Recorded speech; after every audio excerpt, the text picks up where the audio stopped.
14 billion euros a year. That's how much territorial supply constraints cost European consumers.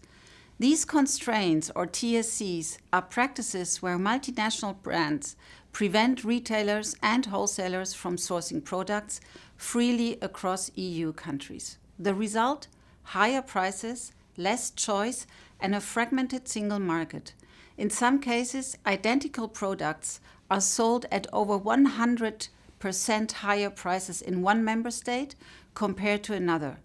For businesses, especially SMEs, this means higher costs, reduced flexibility, and distorted competition.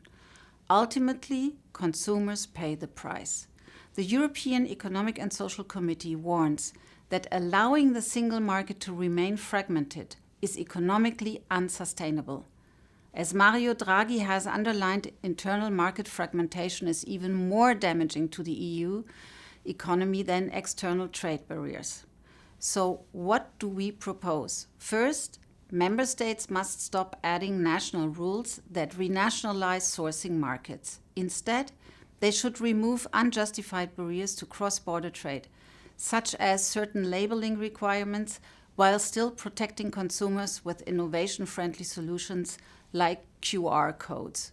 Second, the EESC calls for clear guidelines for competition authorities and supply chain actors to improve cooperation and reduce unfair restrictions. And third, the EESC urges the European Commission to consider new EU legislation, inspired by the Digital Markets Act or unfair trading rules, to ensure fairer practices across the supply chain.